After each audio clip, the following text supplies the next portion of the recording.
The trials and tribulations of man do repeat and manifest themselves in time, until the chain is broken in the deeds with prayers of forgiveness. What I would do in another lifetime is something that had already been done to me, but I would take it to greater and uncontrollable levels. For me to break this chain of deeds done bad, I would first have to pray to the spirit of the person who had taught me the deed, and show that spirit forgiveness. I then pray to the spirit of whomever I inflicted the deed on, show remorse, and ask them to forgive me. By doing these acts, this allows peace to grow in the path of my universe, thus creating a new sense of purity for my spirit to flow. Lifetime number 3 is without a doubt one that both my bad deeds and my ego had their way with the flesh. What my spirit had prepared me for when I exited the last life was a life without much voice from the spirit. My deeds, which led to my exit in the previous life, would dictate the pace of the life I would lead this time. It would be my lack of understanding of what had happened in my previous life, which would mold the type of person that was searching blindly for control and comfort in a life of ego-motivated deeds. During this tour of duty, I didn't live anywhere near the light of the Spirit for most of my time in that flesh. I had closed the eyes of my mind, body, and soul to the sweet, welcoming sounds of oneness, to engage in the loud, terror-filled path of an out-of-control ego. This life consisted of acts of evil with no space for remorse until the near end. As my life began for the third time, it was full of riches and pure lust for all the illusions of a material world. I walked as a prince, spoiled and ruthless, while viewing the world as my oyster and doing as I pleased. I chose not to take a wife, but instead to do battle with men while making their possessions my prize for the quest. I chose sport over love and family, to fill a void that I truly did not understand. Whatever drove me to be the way I was had been with me from the beginning and would try to follow me to the very end. I led some men to slaughter and others to riches, while no matter the journey, they would lay their lives on the line for me just to prove their loyalty, or simply at my request.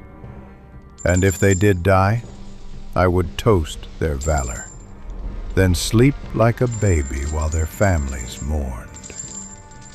For those who survived, we would covet the bounty of the people we'd slain, and once we retrieved what had once been another's, I'd offer a small portion to those loyal by my side.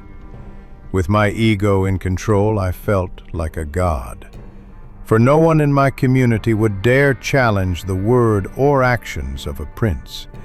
Whatever my demand or whatever my request, I was seldom disappointed by my subjects' results. This lifetime was my first true taste of the riches of power, which only left me intoxicated and thirsting for more. I could never be satisfied with all that I had. I would have traded it all gladly for just a little bit more.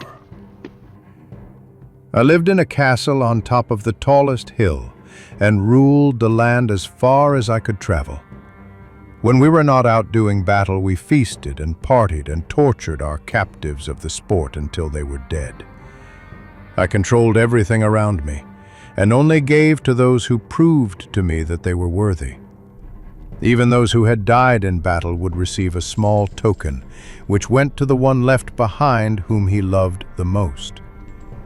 And if you did not stand with me, I truly believed that you were against me, and I would decide your fate, which was usually death, and not just to you, but also to all who stood with you. I had many warriors who were loyal to my cause, to rule and conquer, and women who waited on my every desire. I thought life was good, and did not feel I missed my spirit for what seemed like a long time, while I stayed snug in the bosom of an overactive ego.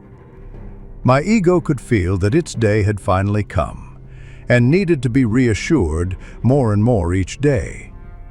That is why I did all of these terrible things in this lifetime, just to prove to my ego that it was truly in charge of the body and brain. To live without the spirit is a dangerous walk into the world of illusions, and will always bring me a sad, bitter end if I don't change my path before my time is concluded. No matter what I felt I had achieved in the company of ego in the flesh, it was all just nothingness and empty when the day came for my exit.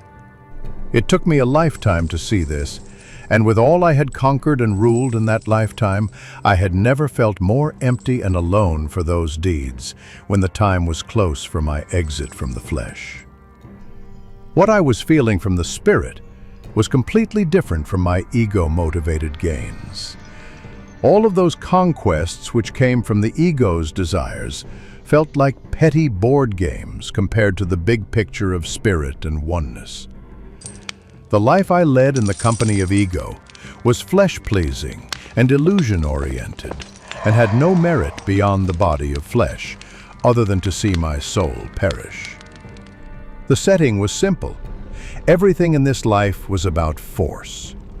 Without a spirit guide, my ego wore the face of a vicious tiger as it devoured whatever was put in its path. It preyed upon the weakness and suffering of others, and grew stronger with each conquest.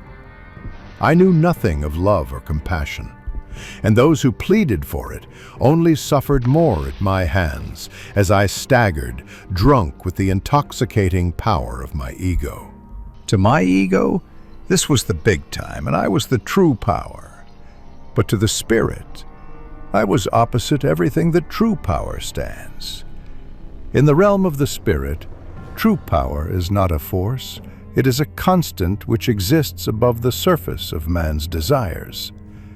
How could I love when my source was my ego, and I only had the desire to overpower and rule as I did?